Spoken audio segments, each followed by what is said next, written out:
excellent Père de grâce et Dieu d'amour, ce matin, nous nous tenons dans ta sainte présence et nous te prions que ton puissant Saint-Esprit qui a ressuscité Jésus-Christ d'entre les morts nous touche en ce matin. Parle à notre cœur. Bénis l'assemblée de ton peuple maintenant. Saint-Esprit, sans toi, nous ne pouvons rien faire. Que la gloire de ta présence soit manifeste en ce matin dans la vie du peuple de Dieu. Et au nom de Jésus, Amen. Que quelqu'un dise Amen. Acclame encore Jésus. Acclame encore Jésus. Acclame encore Jésus. Si tu es dans la joie. Alléluia. Alléluia. Gloire à Dieu. Veuillez vous asseoir. Et nous rendons grâce à Dieu pour ses bienfaits, pour les membres permanents et pour ce couple, les nouvelles personnes qui nous rendent visite en ce matin. Que la grâce et la bénédiction de l'Éternel Dieu soient votre partage. Et j'ai la ferme conviction que tu ne repartiras pas comme tu es venu en ce matin. Amen. Le Saint-Esprit va te parler, le Saint-Esprit va te toucher, le Saint-Esprit va te donner une parole qui va te donner la joie dans cette vie de marcher avec ce grand Dieu d'amour. Alléluia. Et voici le titre de mon enseignement de ce matin, en ce culte d'adoration et de louange. Se laisser diriger par l'Esprit de Dieu. Waouh, j'ai aimé le croquis. Se laisser diriger par l'Esprit de Dieu. Et comme texte biblique de référence, nous lisons dans Psaume 43, 10. Psaume 43, 10. Enseigne-moi à faire ta volonté, car tu es mon Dieu. Que ton bon esprit me conduise sur la voie droite. Amen. Tu es mon Dieu, ton esprit est bon, qu'il me conduise. Vous êtes-vous déjà servi d'une boussole pour avancer dans un lieu inconnu? Là, je vous pose une question ce matin, peuple de Dieu. Vous qui nous suivez à travers les réseaux sociaux. Vous êtes-vous déjà servi d'une boussole pour avancer dans un lieu inconnu? Voilà des siècles que les explorateurs et les voyageurs utilisent une boussole pour se diriger sur terre ou sur mer. La seule partie mobile de cet instrument est une aiguille aimantée.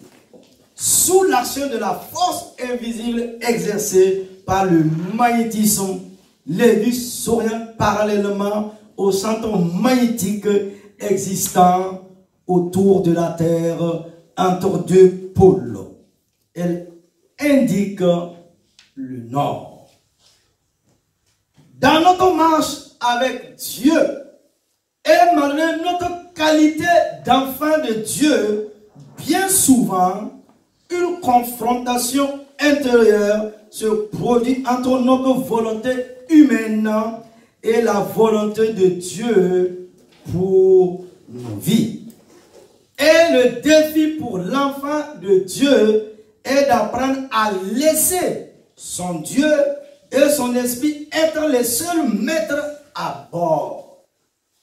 D'apprendre à le laisser guider l'aiguille en référence à la boussole dont nous venons de parler. En effet, pour plaire à Dieu et marcher selon cette directive, il faut impérativement laisser le Saint-Esprit nous guider. La parole le précise dans Galates chapitre 5, verset 25. Si nous vivons par l'Esprit, marchons aussi selon l'Esprit de Dieu. Amen. Il est important de connaître la personne du Saint-Esprit. Sinon, la personne est l'œuvre du Saint-Esprit. Jésus nous l'a envoyé pour qu'il soit éternellement avec nous. C'est-à-dire tous les jours de notre vie et jusqu'à l'éternité. Il a pour rôle de nous conseiller, nous consoler, nous dispenser des dons et bien plus encore. Le Saint-Esprit désire être notre confident. Il est Dieu, le Saint-Esprit. Vous pouvez lui parler, lui faire connaître vos craintes, vos questions surtout, ou vos sujets de reconnaissance. Il vous connaît parfaitement et il vous aime. Le Saint-Esprit désire être notre consolateur. Il peut nous consoler et ranimer notre âme. Sa présence est comme un baume bienfaisant sur une plaie. Le Saint-Esprit désire être notre conseiller. Il veut nous diriger et nous donner la sagesse. Écoutons-le, car il désire nous parler personnellement, sinon individuellement. Pour que le Saint-Esprit soit à la fois notre conseiller, notre confident, notre consolateur, encore faut-il que nous nous laissions guider par lui. Pour nous conduire, le Saint-Esprit nous parle. Et nous parle même tous les jours. Par des rêves, lors de nos lectures quotidiennes, par des prédications comme à ce matin, lors de diverses rencontres. Lorsque nous écoutons le Saint-Esprit, c'est alors que nous vivons le miracle. Que nos limites humaines volent en éclats parce que nous recevons la sagesse du Dieu très haut, son conseil et ses directives.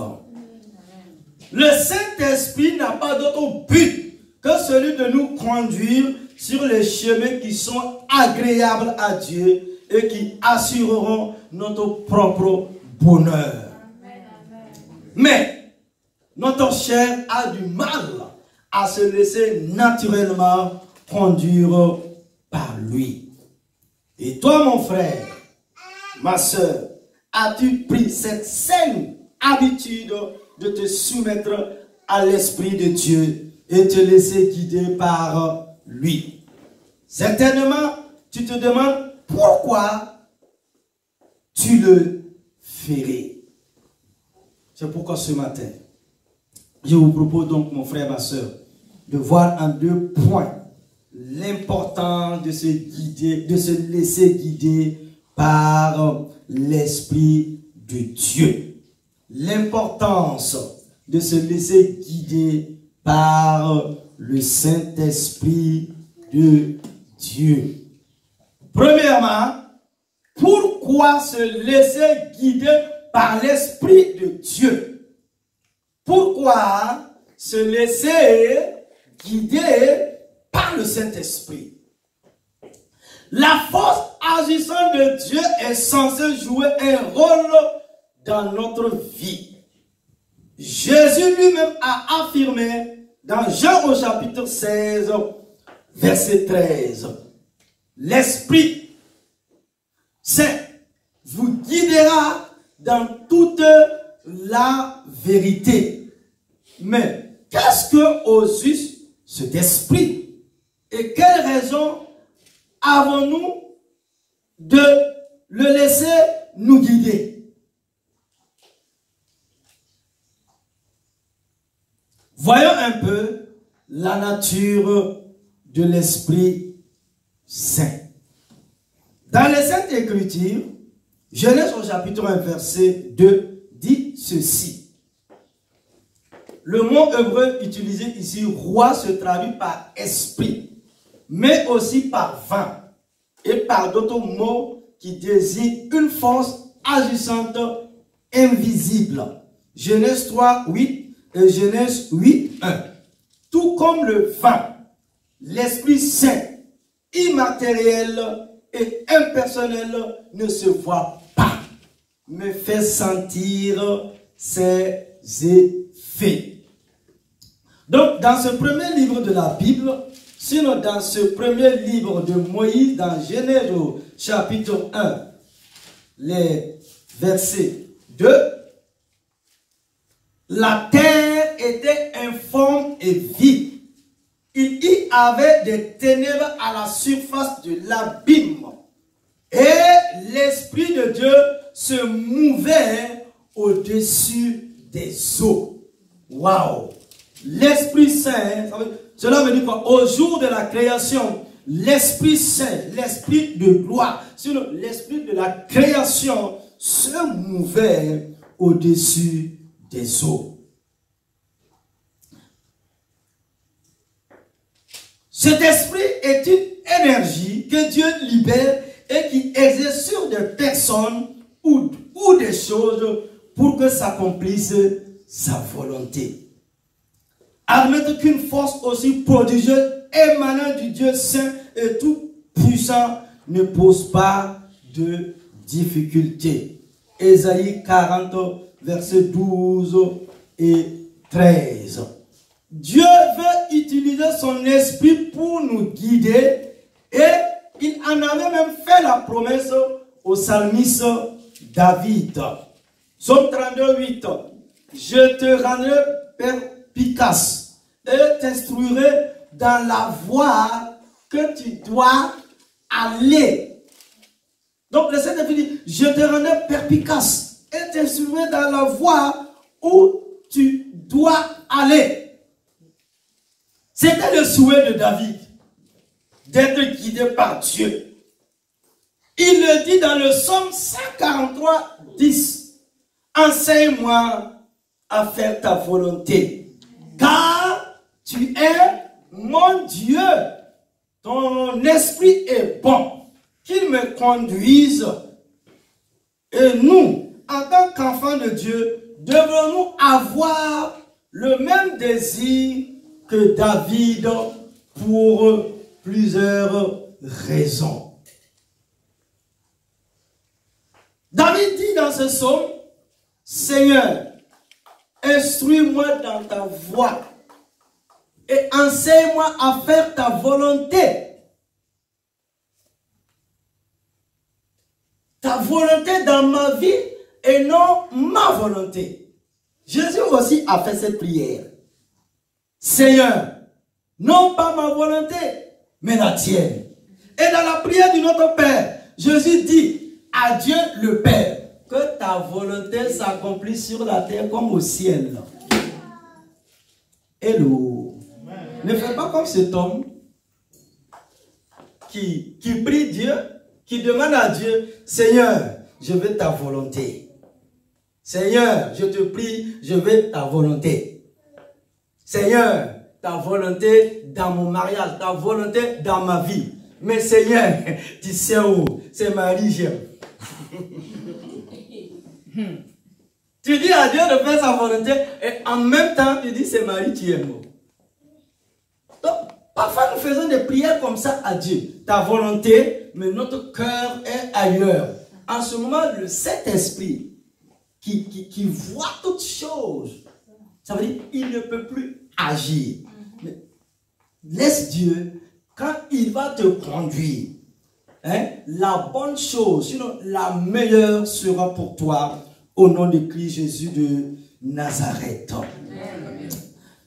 Petit 1, nous devons nous laisser guider par l'Esprit de Dieu, car nous ne sommes pas aptes à nous diriger nous-mêmes. Que penserez-vous d'un randonneur inexpérimentés qui s'aventurent seuls dans une jungle ou un désert, sans se faire accompagner d'un guide chevronné, ni même se munir d'une boussole. Ignorant comment survivre au milieu d'une nature hostile et comment parvenir à la destination en toute sécurité. Il mettrait tout simplement sa vie en danger. De la même manière, celui qui pense être en mesure de tracer son chemin dans ce monde mauvais, sans laisser Dieu le guider, se place dans une situation dangereuse. Guider quelqu'un signifie le faire aller dans une certaine direction ou lui montrer le chemin.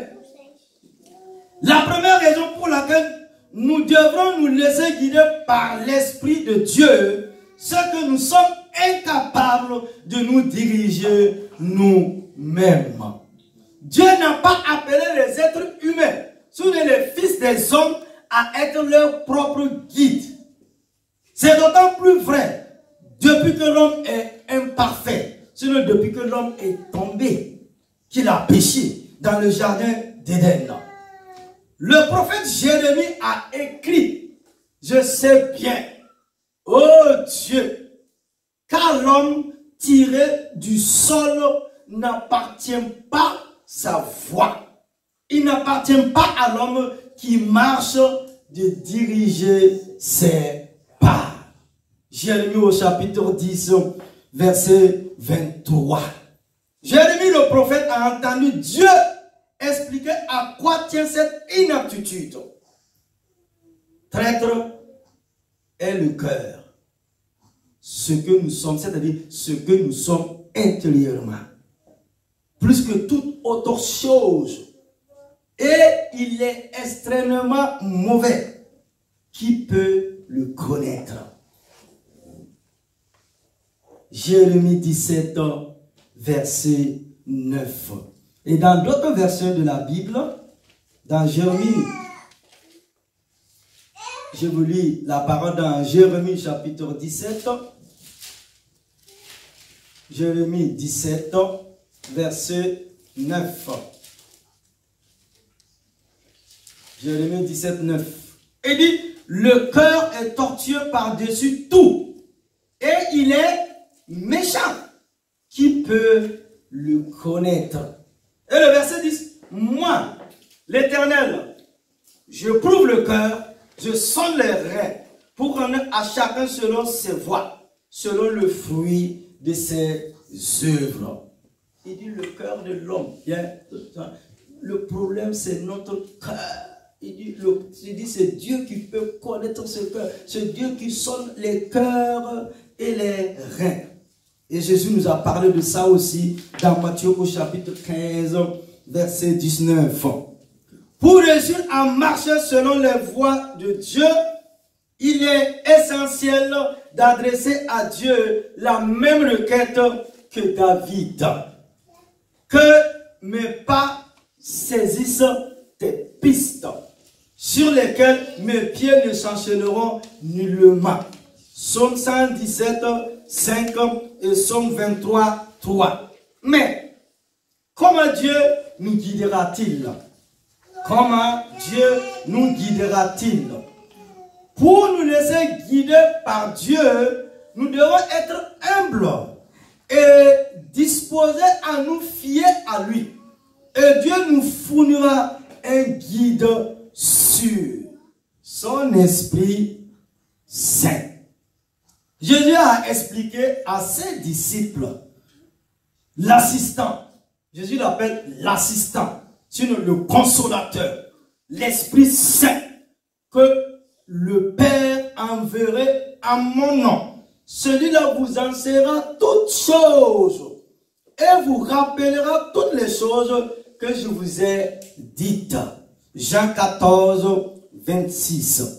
Si nous prions et étudions régulièrement la parole de Dieu, notamment les enseignements de Christ, l'Esprit Saint augmentera notre compréhension de la sagesse de Dieu, afin que nous puissions aller dans le sens de sa volonté. 1 Corinthiens 2, 10. Si nous nous trouvons subitement à la croisée des chemins, l'Esprit nous montrera la direction à prendre. Il nous rappellera des principes bibliques que nous connaissons et nous permettra de discerner quelle voie ces principes nous invitent à emprunter. Petit 2. Nous devons nous laisser guider par l'Esprit de Dieu, car Jésus lui-même s'est laissé guider par l'Esprit de Dieu. Dieu a guidé son propre Fils au moyen de l'Esprit Saint. C'est là une deuxième raison de nous laisser guider par son Esprit. Avant de venir sur la terre des hommes, le Fils unique, engendré de Dieu, avait entendu cette prophétie. Sur lui se reposera l'Esprit de Dieu, esprit de sagesse et d'intelligence, esprit de conseil et de force, esprit de connaissance et de crainte de Dieu. Amen. Ésaïe 11, verset 2. C'est pourquoi Actes des Apôtres dit, vous savez comment Dieu a oint du Saint-Esprit et de force Jésus de Nazareth. Il faisait quoi? Il allait de lieu en lieu, faisant du bien et guérissant tous ceux qui étaient sous l'emprise du diable. Car Dieu était avec lui. Cela veut dire quoi? La présence de Dieu dans la vie de l'enfant de Dieu. C'est pourquoi mon frère, ma soeur, quand tu lis les évangiles, Matthieu, Marc, Luc et Jean, tu vois Jésus rempli, Jésus revêtu de l'esprit de force et de puissance, opérant des miracles. Jésus n'a jamais fait quoi que ce soit sans le Saint-Esprit. C'est Jésus, lui, qui est sorti de l'éternité. Oh, alléluia. Jésus, lui, qui est sorti de l'éternité. Jésus, lui, qui est Dieu, le Fils du Dieu vivant. Quand il est venu sur cette terre des hommes, déjà, il est né par l'action, par le mystère de l'action de l'Esprit de Dieu. Et quand il est allé pour se faire baptiser, ce jour-là au Jourdain par Jean le Baptiste, la Bible dit quoi? Dieu a ouvert le ciel et le Saint-Esprit, oh alléluia, je dis le Saint-Esprit, le glorieux Saint-Esprit, l'Esprit de gloire, l'Esprit de puissance, l'Esprit de la puissance manifeste de Dieu. Jésus a été approuvé, le Saint-Esprit est descendu sur Jésus de Nazareth. Et depuis ce jour-là, il a brisé les œuvres des ténèbres. Il a guéri, il a délivré, il a prêché l'évangile, il a enseigné l'évangile. Et les gens ont été touchés par la puissance du royaume des cieux. Parce que le Saint-Esprit, l'agent actif de Dieu, était là pour sauver l'humanité, pour sauver les filles des hommes, pour nous guérir, pour nous délivrer, pour nous apporter la joie et le réconfort. Parce que sur cette terre des hommes, ce monde est rempli de malheur, ce monde est rempli de difficultés. Tu ne peux pas avoir la joie tous les jours de ta vie parce que tu rencontres des épreuves, tu rencontres des difficultés, tu rencontres des choses qui t'oppressent. Mais à partir du moment où le Saint-Esprit vient en toi, où le Saint-Esprit vient habiter en toi, où le Saint-Esprit vient régner en toi, tu commences à marcher dans la victoire. Tu commences à régner dans cette vie. Tu commences à opérer les miracles. Et les ténèbres disparaissent. Les ténèbres de l'échec, les ténèbres de l'angoisse, les ténèbres de l'espoir. Parce que la lumière de Dieu a brillé. Et les ténèbres n'ont plus leur place. Je prie en ce matin que la lumière du Saint-Esprit brille dans ta vie. Que la lumière du Saint-Esprit brille dans ta famille, dans ton lieu de travail, dans la vie de tes enfants, dans la vie de ta femme, dans la vie de ton mari, dans tous les départements de ta vie. Que la lumière de Dieu brille. Amen. Alléluia. Amen. Jésus de Dieu se sont réalisés. L'évangéliste Luc rapporte ce qui s'est produit aussitôt après le baptême de Jésus. Jésus, plein d'Esprit Saint, revient du Jourdain et fut conduit par l'Esprit ça et là dans le désert. Là, tandis que son fils gênait, priait et méditait, l'Éternel lui a vraisemblablement fourni des instructions et des éclaircissements sur la mission qui lui était confiée.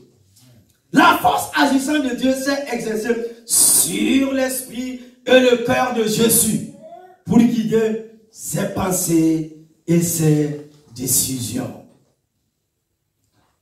Par conséquent, Jésus a su comment agir en toutes circonstances et il a fait exactement ce que son Père attendait de lui.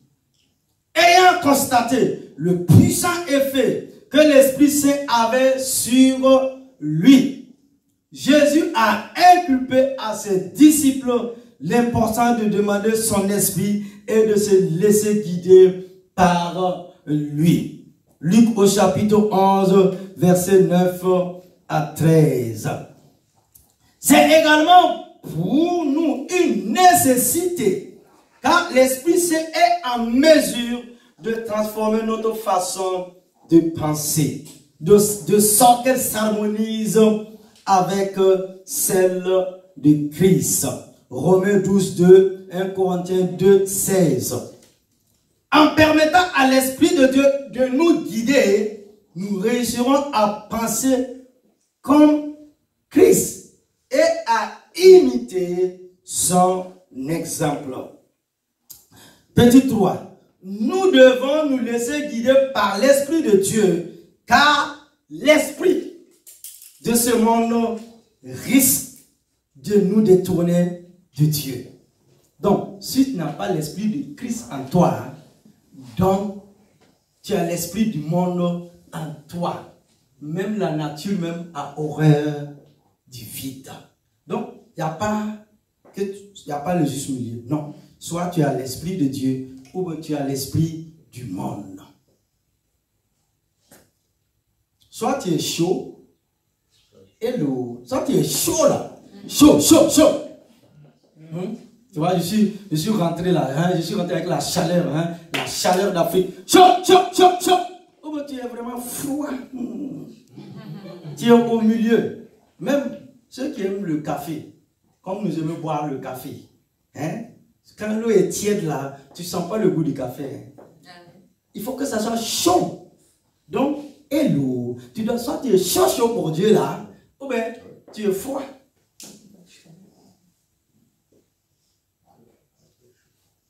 Une troisième raison de nous laisser guider par l'Esprit Saint, c'est au fait que, sans lui, nous risquons d'être détournés de Dieu par l'Esprit qui influence la plupart de nos contemporains. Un esprit qui n'a rien de saint. Le monde est en effet soumis à une redoutable force d'impulsion qui engendre des comportements totalement opposés à ce que l'Esprit Saint peut produire chez nous. L'esprit du monde n'aime pas les humains à acquérir la pensée de Christ.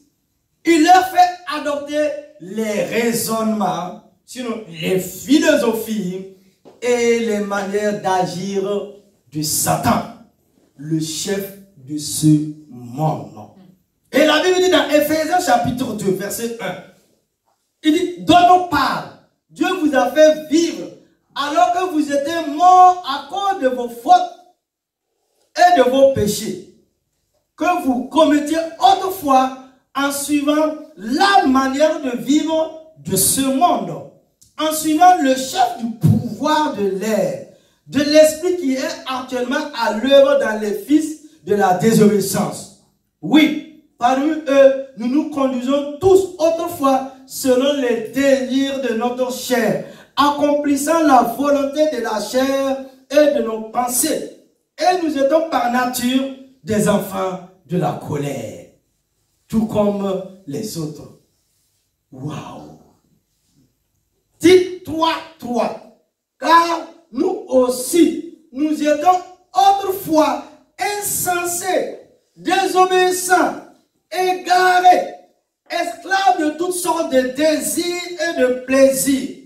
Nous vivons dans la méchanceté et l'envie. Nous étions détestables. Nous nous haïssons les uns les autres. Tite 3, 3. Waouh! Il dit autrefois.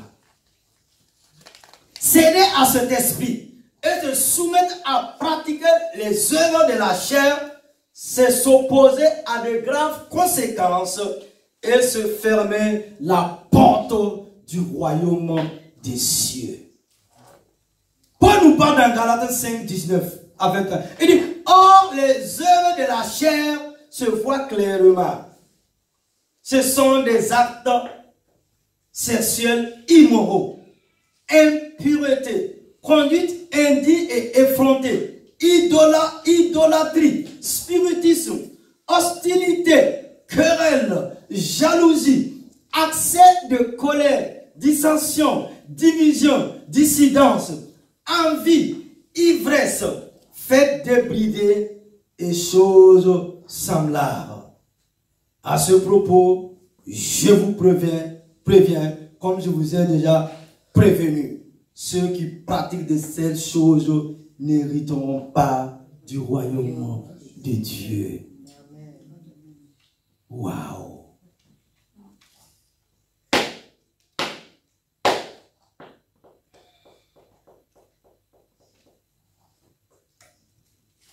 Dieu nous fournit les moyens de résister à l'esprit du monde. Continuez d'acquérir de la puissance dans le Seigneur et dans la puissance de sa force, a dit l'apôtre Paul, pour qu'au jour mauvais, vous puissiez résister. Éphésiens chapitre 6, verset 10. Il dit, l'esprit de ce monde des ténèbres qui agit. Regardez attentivement, observez attentivement le monde.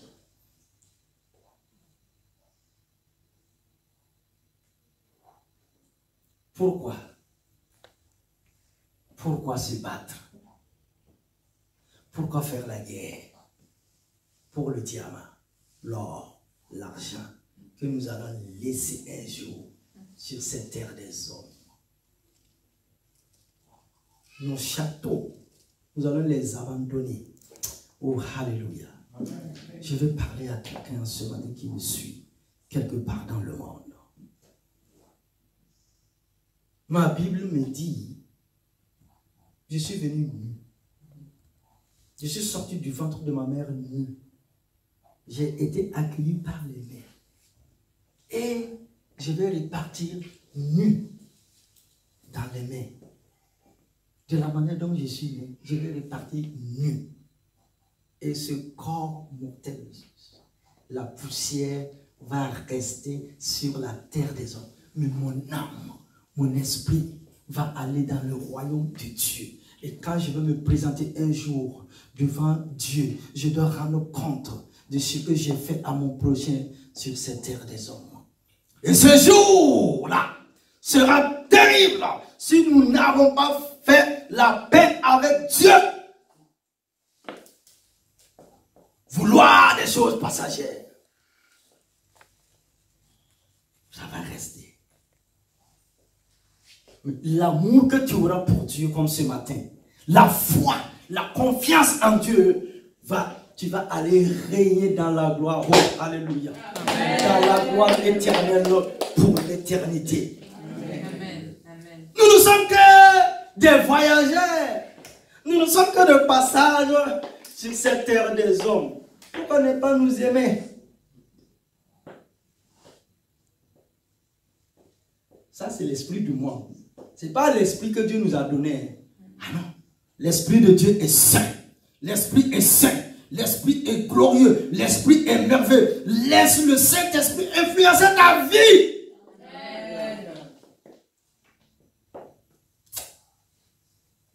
Par son esprit, l'Éternel Dieu nous donne la force de nous opposer à Satan qui cherche à nous égarer. Apocalypse chapitre 12, verset 9. L'esprit du monde est puissant, mais nous ne sommes pas obligés de le laisser nous corrompre. L'Esprit Saint est plus puissant encore et il nous viendra en aide. Et nous arrivons à notre deuxième point. Grand 2. À quoi ressemble une vie dirigée par l'Esprit de Dieu? Sinon, à quoi ressemble une vie dirigée par le Saint-Esprit? À propos de ceux qui s'étaient éloignés du christianisme au 1er siècle, l'apôtre Pierre a écrit: abandonnant le droit chemin, ils se sont égarés. Nous avons tous les raisons d'être heureux d'avoir reçu, non pas l'esprit du monde, mais l'esprit qui vient de Dieu. 1 Corinthiens 2:12.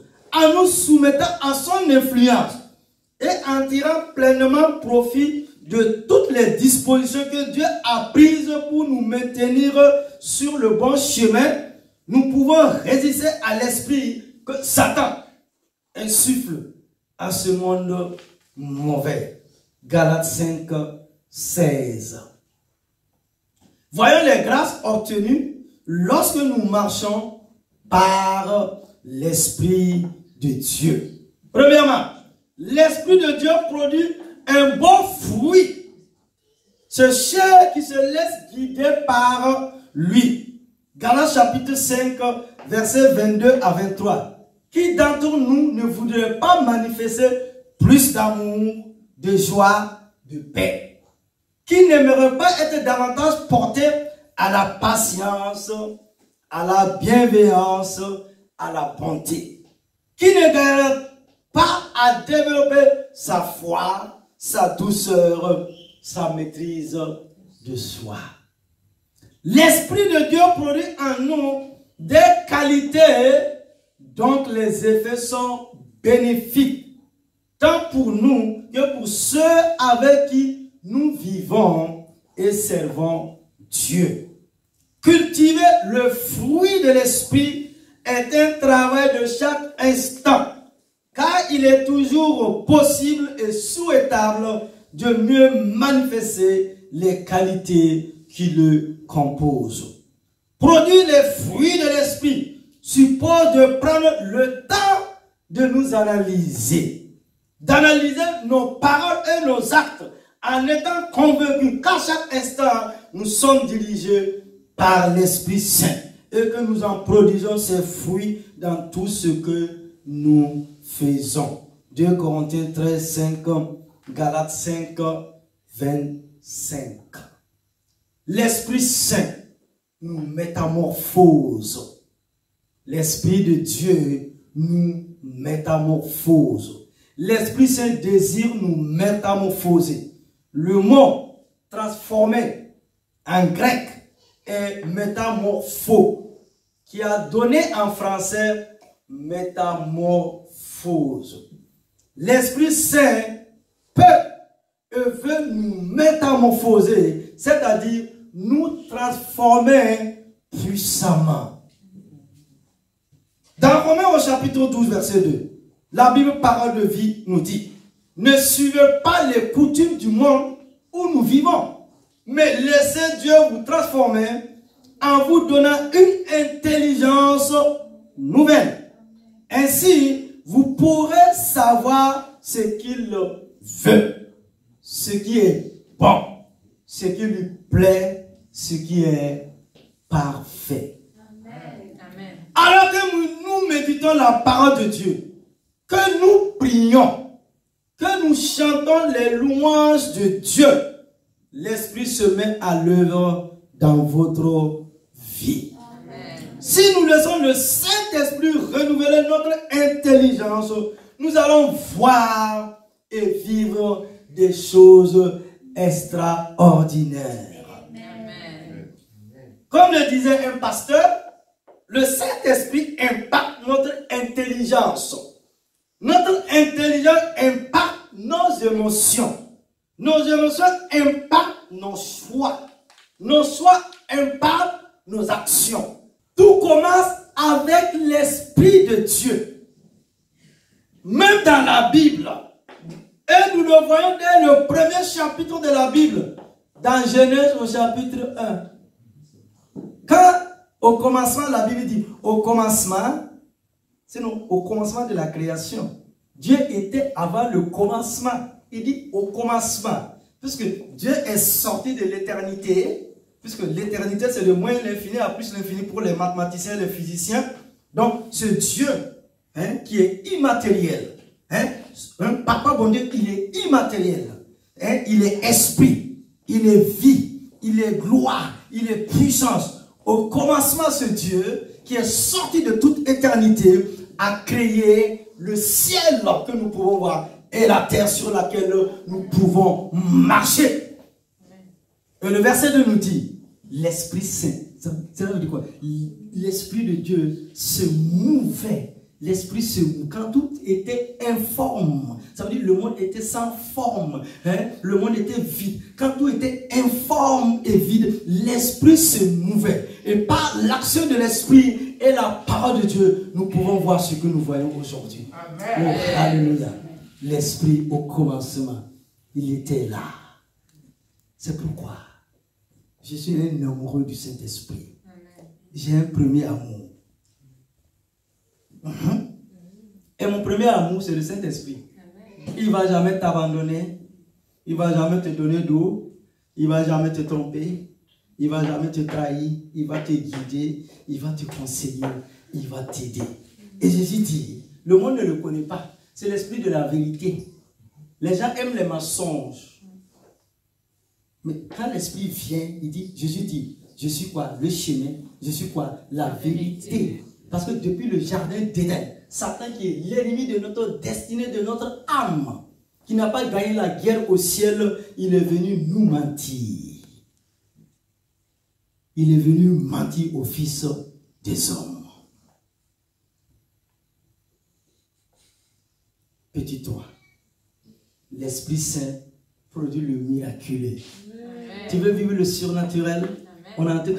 Ma soeur, mamie, tu veux vivre le surnaturel, tu vivras le miraculeux de Dieu. Amen. Tu vivras le surnaturel de Dieu. Amen. Ce miraculeux, ce surnaturel. Là où l'impossible devient possible. Amen. Là où ta vie prend une forme, une réalité.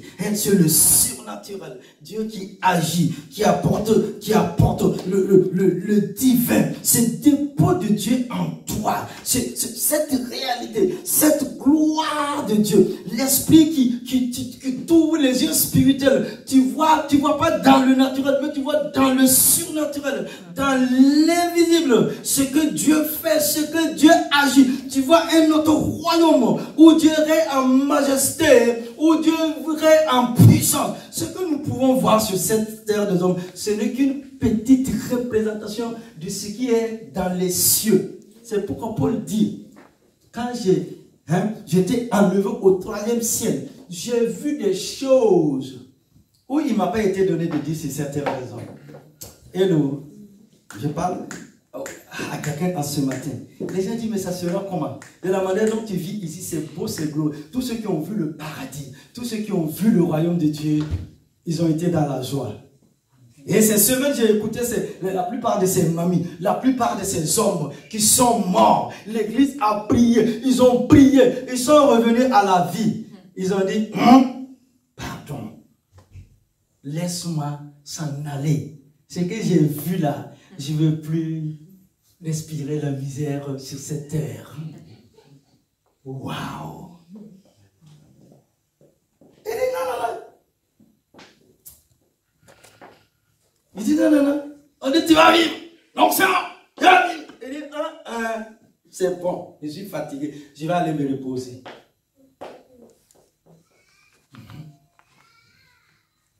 Je vais aller me reposer. Le miraculeux. Oh, alléluia. Dans Actes chapitre 1, verset 8, le précise bien. Vous recevrez une puissance le Saint-Esprit survenant sur vous, et vous serez mes témoins. Amen. À Jérusalem, en Judée, en Samarie, et jusqu'aux extrémités de la terre. Il dit, comme la sœur ce matin, vous recevrez une puissance. Et quand tu vas recevoir cette puissance, tu vas témoigner de Jésus. Amen. Pour dire à quelqu'un, viens à l'église, écouter la parole de Dieu. Viens à l'église recevoir la bonne parole de Dieu. Viens à l'église recevoir une parole d'encouragement, une parole d'exhortation. Hein, la force, hein, ce qui va te donner du tonus dans ta marche avec Dieu. Je prie pour toi ce matin. Recevez cette onction de Dieu pour évangéliser. Pour attirer les âmes dans le royaume de Dieu. Je lui dis chercher le royaume de Dieu et sa justice. Et toutes ces choses, je vous donnerai par-dessus tout. Je prie que ta vie soit une lettre que les gens vont lire. Je prie que quand ta présence apporte la guérison, je prie que ton témoignage va attirer les gens au pied de la croix. Et ils vont confesser Jésus-Christ de Nazareth. Pour évangéliser, pour prêcher, pour enseigner, tu as besoin de l'action du Saint-Esprit. Vous recevez. Et la promesse est pour vous et pour vos enfants. Recevez ce don du Saint-Esprit. Au nom de Jésus de Nazareth. Si nous prenons l'exemple des conversions, lors de la Pentecôte, nous voyons que le jour de la Pentecôte a vraiment donné naissance à la première méga église de l'histoire de l'église. Oh, alléluia. J'ai dit quoi? Le Saint-Esprit nous métamorphose. Regardez Pierre. Une femme a parlé. Tu es avec Jésus. Les garçons aiment dire, oh, femme ne me fait pas ça, oh, mon ami. Il y a femme et femme. Tu n'as pas rencontré femme. Elle va parler, tu vas fuir.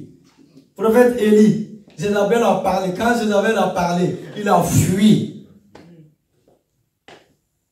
La femme a dit à Pierre, là, tu étais avec cet homme de Galilée là. Il a dit, je ne le connais pas, hein. Tu parles de qui même? Quelqu'un qui a marché avec Jésus. Suis-moi attentivement. Pierre a marché avec Jésus. Il a mangé avec Jésus. Il a dormi avec Jésus. Et il a régné. Ça veut dire que la métamorphose n'était pas encore arrivée. Le Saint-Esprit, il dit, vous recevrez une puissance. Et quand cette puissance va venir sur toi là, tu es prêt à donner ta tête. Hier, il a dit, Pierre, Jésus, je ne le connais pas. Hein?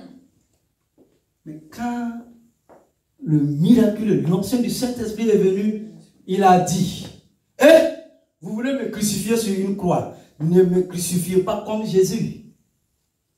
Oh, alléluia. La tête en bas, les pieds en haut. Non. Je vais vous donner l'enseignement sur la vie de cet homme-là, Pierre. Tu peux commencer comme ça. C'est ça, j'aime dire. Quand quelqu'un marche avec Dieu, prie pour lui. Parce que le jour où le surnaturel va le saisir, vous n'allez pas le reconnaître. Amen. C'est la fin. La fin vaut mieux que le commencement. Amen. La Bible dit quoi? Ce jour-là, 3000 personnes environ ont reçu Jésus comme sauveur. Et se sont fait baptiser. 3000 en un jour. C'est ça, un beau miracle de Dieu. Amen. Des hommes à eux seuls ne peuvent produire une telle conversion. Mais le Saint-Esprit peut le faire. Il peut souffler, enflammer, multiplier, distribuer des dons extraordinaires. Amen. Aujourd'hui encore, le Saint-Esprit souffle sur nos vies afin qu'un miracle se produise pour nous et par nous. En toutes circonstances, il vient à notre secours. Et nous le voyons dans Romains au chapitre 28, verset 26. De plus, l'Esprit Saint aussi vient nous aider. Nous qui sommes faibles, nous ne savons pas prier comme il faut. Mais l'Esprit Saint, lui, prie pour nous. Avec des gémissements que la bouche ne peut redire. Amen. Waouh! Paul dit, ce grand apôtre de tous les temps, il dit c'est l'Esprit qui vient à notre aide. Et il prie pour nous avec des gémissements que la bouche ne peut redire. C'est ça la prière. Prier, prier, prier, prier, prier, prier pour vivre le surnaturel de Dieu. Et je vais conclure l'enseignement de ce matin. Conclusion. Le Saint-Esprit n'a pas d'autre but que celui de nous conduire sur les chemins qui sont agréables à Dieu. Avec lui, nous ne serons jamais, jamais, jamais perdus. Il est le meilleur guide qui soit. Sa voix est sûre et sa conduite admirable. En lui permettant de nous diriger, il nous donnera l'équipement le plus parfait pour que votre traversée de la vie se passe dans des conditions optimales. Le Saint-Esprit est là, tout près de nous et en nous. Soyons ouverts à sa personne ce matin et expérimentons sa présence miraculeuse en ce jour, au nom de Jésus. Amen. Amen. À retenir, qu'est-ce que nous pouvons retenir de l'enseignement de ce matin? Premièrement, la force agissante de l'Esprit de Dieu continue de guider les personnes, donc l'esprit et le cœur sont bien disposés. Vous savez, peuple de Dieu, pourquoi je vous aime? Parce que vous avez un cœur disposé. Amen. Oh, alléluia. Vous avez un cœur vrai. Vous avez un cœur qui aime Dieu, qui veut comprendre les choses du Dieu, qui veut que la réalité du Dieu vous saisisse. Donc, tu es au bon endroit, au bon moment, Amen. Où le Saint-Esprit veut faire quelque chose de glorieux. Oh, alléluia. Oh, alléluia. Oh, alléluia. Il veut faire quelque chose de glorieux dans ta vie. C'est lui qui a agi afin que la gloire revienne à Dieu. Le Saint-Esprit n'a pas d'autre but que celui de nous conduire sur les chemins qui sont agréables à Dieu. 3. Nous devons être disposés à le recevoir et nous laisser guider. Assurément, il n'en sortira que du bon fruit. Amen. Amen. Amen. Le bon fruit est en toi. Amen. Tiens-toi debout. Oh Saint-Esprit. Oh alléluia. Quelque chose va se passer. Oh Saint-Esprit. Oh Saint-Esprit. Nous allons prier. Éternel mon Dieu. Éternel mon Dieu. Je dis avec une foi profonde, nous allons proclamer ensemble. Éternel mon Dieu. Éternel mon Dieu. Éternel mon Dieu. Éternel mon Dieu. Tu m'appelles à apprendre à entendre. Tu m'appelles à apprendre à entendre. À écouter et obéir à la douce voix de ton esprit. À écouter et à obéir à la douce voix de ton esprit. Et c'est là pour mon plus grand bonheur. Et c'est là pour mon plus grand bonheur. Et mon plus parfait épanouissement. Et mon plus parfait épanouissement. Que ton esprit saint me guide chaque jour dans tes voies. Que ton esprit saint me guide chaque jour dans tes voies. Et me transforme à ton image jusqu'à ton retour. Et me transforme à ton image jusqu'à ton retour. Je te rends grâce d'avoir fait de moi ton enfant bien-aimé. Je te rends grâce d'avoir fait de moi ton enfant bien-aimé. Je te rends grâce d'avoir fait de moi ton enfant bien-aimé. Je te rends grâce d'avoir fait de moi ton enfant bien-aimé. Je te rends grâce d'avoir fait de moi ton enfant bien-aimé. Je te rends grâce d'avoir fait de moi ton enfant bien-aimé. Qui a un accès privilégié à ton esprit. Qui a un accès privilégié à ton esprit. Qui a un accès privilégié à ton esprit. Qui a un accès privilégié à ton esprit. Qui a un accès privilégié à ton esprit. Qui a un accès privilégié à ton esprit. Dans le nom de Jésus. Dans le nom de Jésus. Dans le nom de Jésus. Amen. Amen. Amen. Amen. Amen. Amen. Amen. Amen. Acclame Jésus-Christ. Amen. Amen. Amen. Acclame-le. Alléluia. Oh, Alléluia.